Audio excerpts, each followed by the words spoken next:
Melissa, have you finished your health check yet? Are there any results? I've been anxiously worrying about you all day, unable to concentrate on work. I've checked everything. I have the results, but I don't really want to discuss it right now. I need some time to compose myself.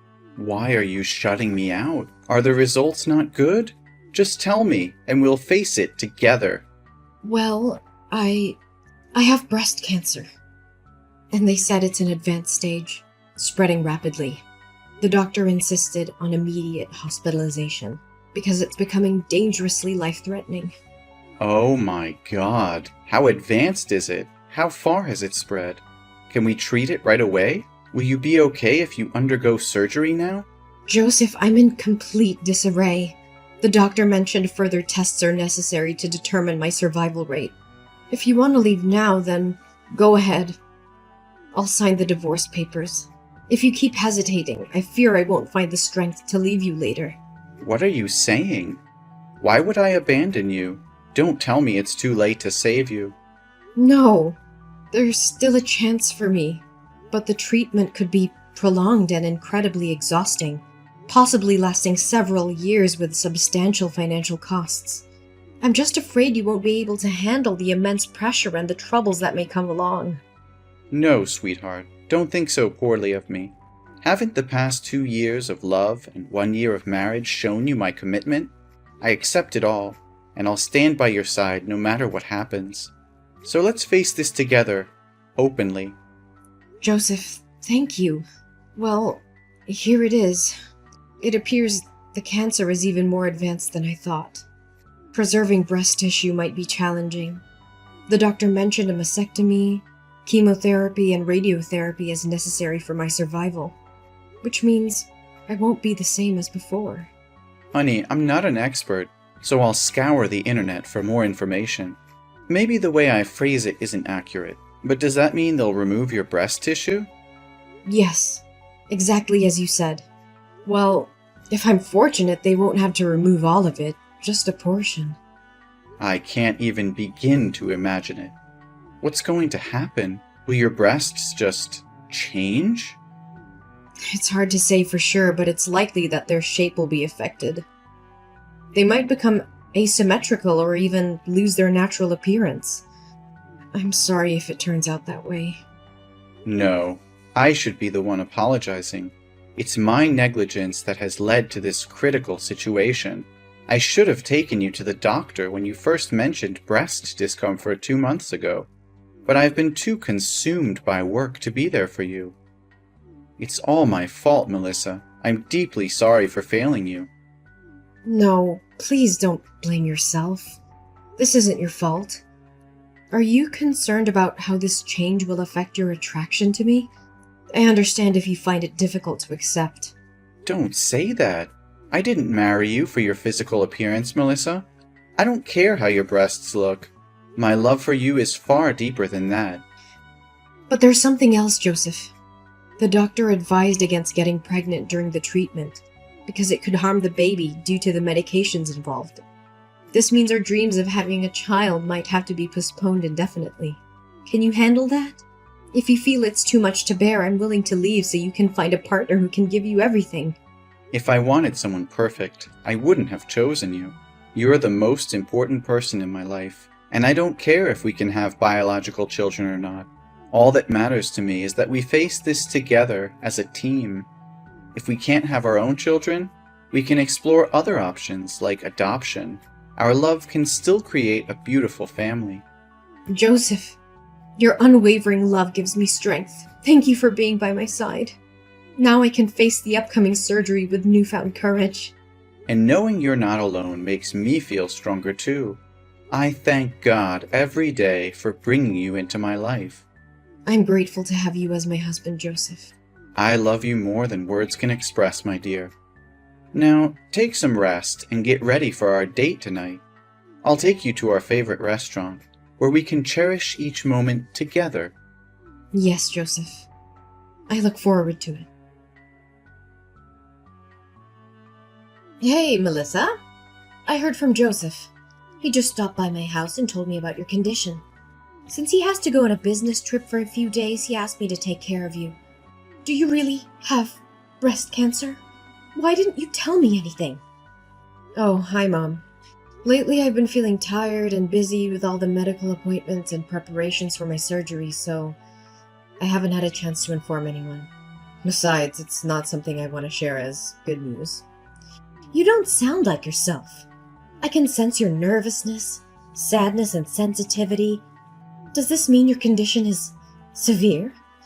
Well, if we want to be optimistic, I can say it's not too bad, but it's also not great.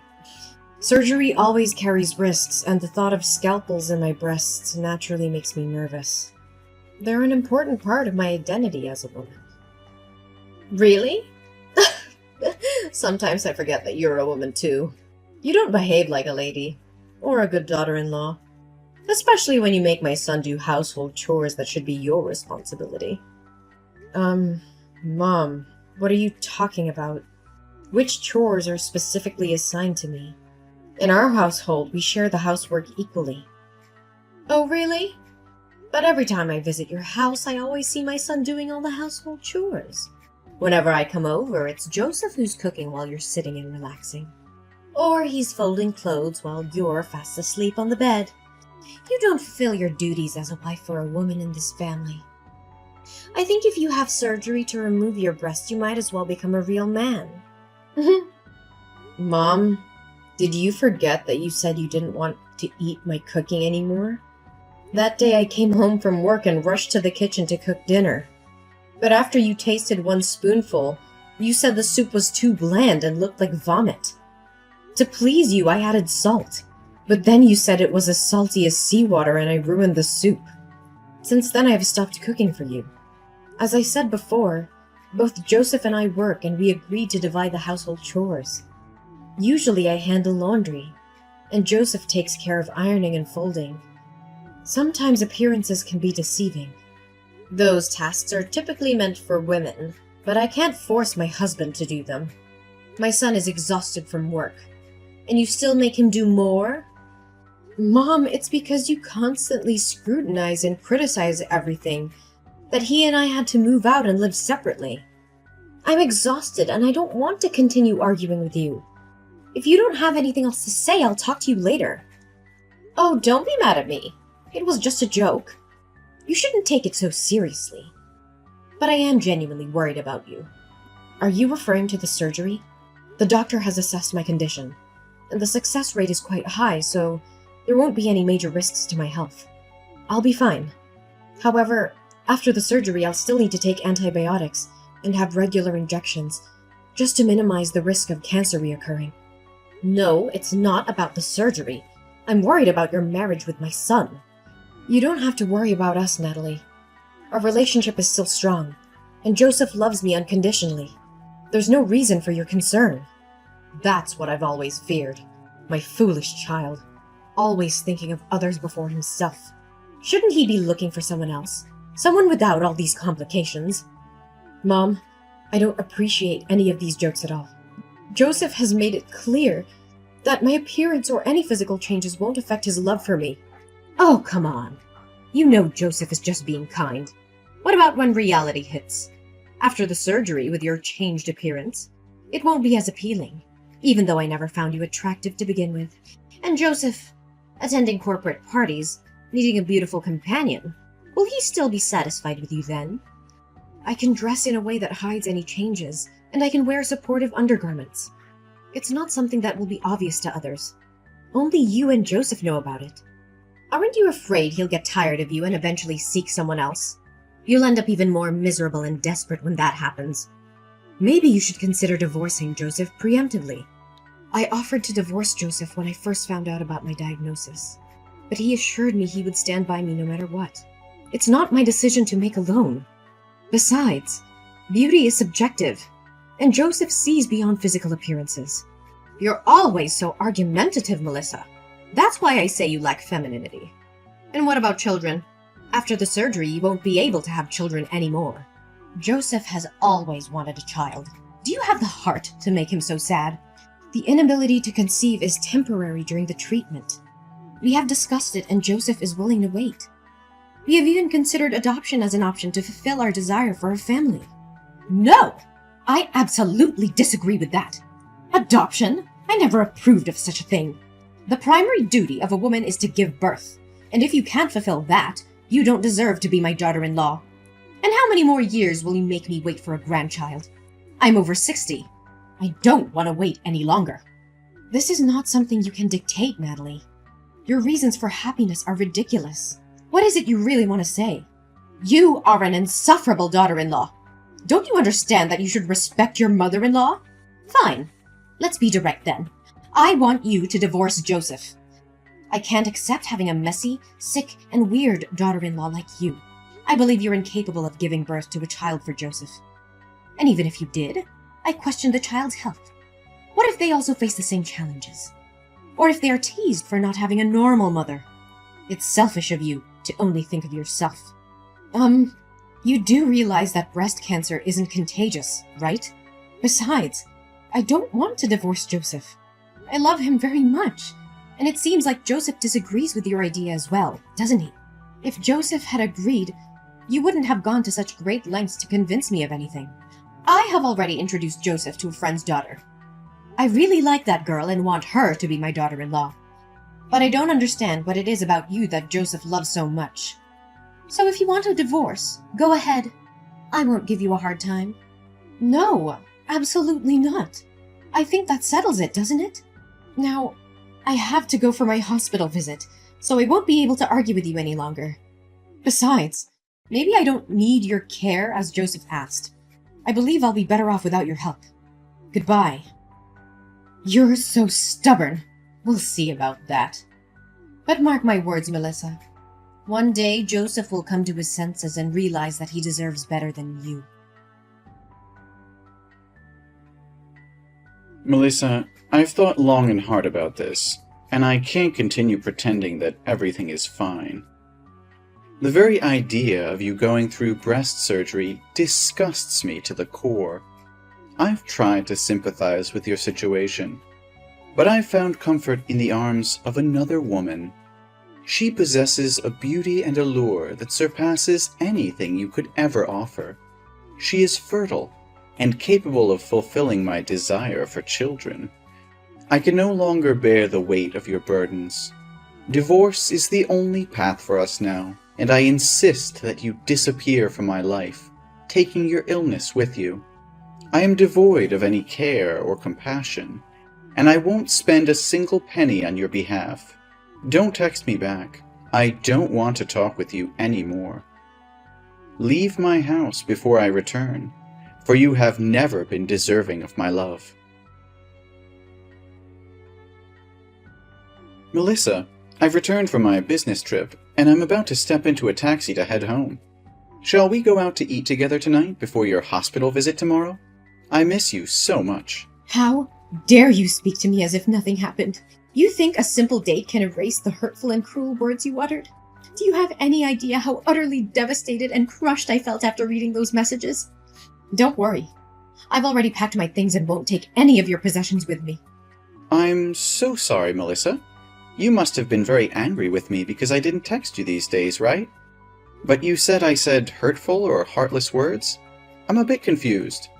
What? Don't pretend to know anything. Scroll up and reread those horrible texts you sent me this morning. Do you know how desperate and sad I was after I read those lines? Wait a moment. I genuinely don't understand what you're accusing me of. I haven't sent you any texts in the past few days. I didn't even have my phone with me. Don't play innocent with me. The messages I received came from your number. Are you suggesting someone else used your phone to send those heartless messages? I'm telling you the truth, Melissa. I haven't touched my phone until just now. I had to visit my mother's house briefly before heading to the airport, and I accidentally left my phone there. That's why I couldn't contact you. I only just retrieved it a short while ago. So you expect me to believe that you didn't send those vile messages? Yes, Melissa. I swear on everything that I hold dear. You are my world, and I would never stoop so low as to hurt you in any way, even intentionally. How can I be certain that you're telling the truth? Can I truly trust you after this betrayal? I understand your skepticism, but I assure you I'm being honest. In fact, I had a crucial meeting with a client this morning. If you need proof, you can verify it with my colleague. I even rushed through my work to be home with you earlier. I haven't had a moment's rest since. All right, Joseph. I believe you. I'm sorry for jumping to conclusions earlier. No, I understand why you thought that way. It's understandable since it came from my phone number. But who would do such a thing to make you misunderstand me? Is it possible that someone hacked into my phone just to play this cruel joke on you, knowing about your battle with breast cancer? Hold on a moment. I think I may have an idea who could be behind this. When I initially read the messages, I was overwhelmed with sadness and disappointment, and I didn't take the time to analyze the situation carefully. However, upon rereading them, I noticed some suspicious clues. What? Do you have a suspect in mind? Please tell me.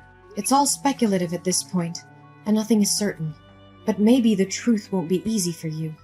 I don't get it. What do you mean? We'll discuss this in more detail once you're home. Mom, let's have a talk. Well, look who's here. How are you holding up? Did the surgery make you even more pathetic? I bet Joseph can't stand the sight of you anymore. It's only a matter of time before he divorces you. No, that's not happening. So spare your concern. Instead of focusing on me, maybe you should take a good hard look at yourself. What are you implying? What's your problem? Oh, don't act innocent. You're the one behind those vile messages from Joseph's phone, aren't you? Oh, those messages. The ones telling you the harsh truth that you'll be nothing but a burden to Joseph after the surgery? Well, whoever sent them, I can't say they're entirely wrong. You've become a liability, and you're deluding yourself if you think otherwise. Joseph has been sacrificing his time and energy, taking care of you day and night at the hospital. Have you ever stopped to think about that? But why should I take the blame for those messages? I understand what you're trying to say, and I'm grateful for everything Joseph has done for me. It's rare to find someone who actually upholds their wedding vows. But let's get back to the point. Did you know that there are advanced software and applications that protect phone data from unauthorized access? What does that have to do with anything? Why are we talking about this now? It has everything to do with this. Joseph left his phone at your house, didn't he? Because of the confidential company information on his phone and the previous security breach, he installed a special security application linked to my phone. So what? I still fail to see your point. Well, this application utilizes facial recognition every time the phone is unlocked. And guess what? The person who sent those messages entered the wrong password repeatedly until they finally entered my wedding date correctly. As a result, the application captured a photo of that person. And you know what's even more interesting? It looks a lot like you, Mom. That means nothing. It's not proof that I sent those messages. I was simply looking for something on Joseph's phone. What's your problem with that? You're right. It's not proof if you were innocent. But here's the kicker.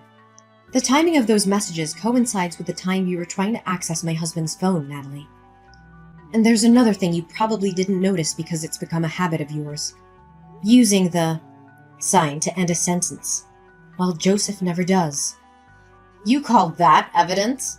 It's utterly ridiculous. Yes, it may not be definitive proof of your guilt, but it's substantial enough for me to take legal action against you for impersonation and the defamation of my career. I've already reported the incident to the police. If you're innocent, there's no need to be afraid. If the real culprit is you, I will offer you a sincere apology. What? Why would you involve the police in such a trivial matter? You're blowing this way out of proportion. It may seem trivial to you, but it's a serious violation of my privacy and emotional well-being. I won't allow someone to harass me and spread malicious lies without consequences. This isn't just about the messages. It's about the betrayal and the intent behind them. I won't tolerate such behavior from anyone, not even family. I can't believe you would go to such lengths over a misunderstanding. You're being unreasonable and exaggerating the situation. We're a family, Melissa. We should be able to resolve our issues without involving the police.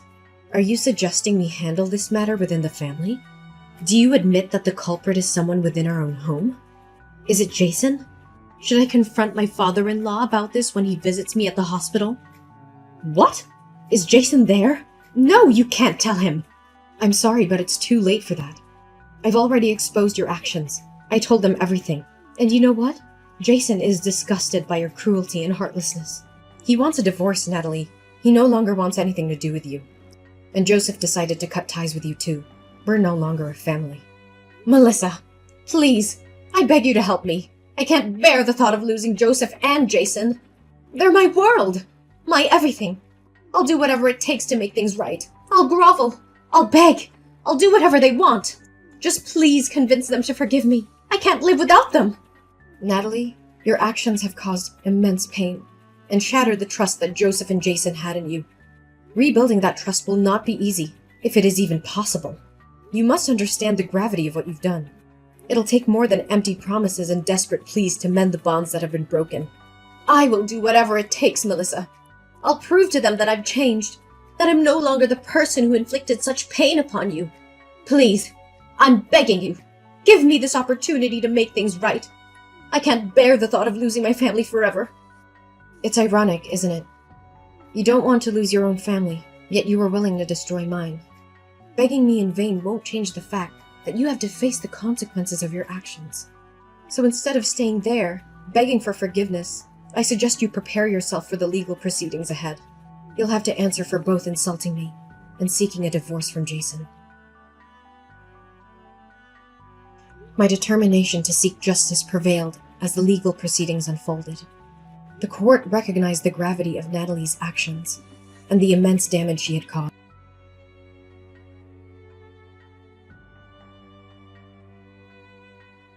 That would weigh heavily on her for years to come. Furthermore, the truth about Natalie's manipulation and cruelty came to light, leading to a devastating consequence for her marriage. Jason, deeply hurt by her actions and unable to reconcile with the betrayal, made the difficult decision to end their relationship. Natalie found herself facing not only financial ruin, but also the loss of her family. Joseph, too, could no longer bear the weight of Natalie's deception and the pain she had inflicted upon me. He chose to sever all ties with Natalie, recognizing that her actions were irredeemable and incompatible with a healthy, loving relationship. On the other hand, my resilience and unwavering spirit allowed me to overcome the challenges I faced. As a cancer survivor, I found solace in the love and support of Joseph, who stood by my side throughout the tumultuous ordeal. Together, we created a new chapter in our lives, filled with happiness, growth, and a profound appreciation for the bond we share. My strength and triumph over adversity inspired others facing similar struggles, and I became an advocate for cancer survivors, offering comfort and guidance to those in need. My journey of healing and personal growth served as a beacon of hope for those who face their own battles.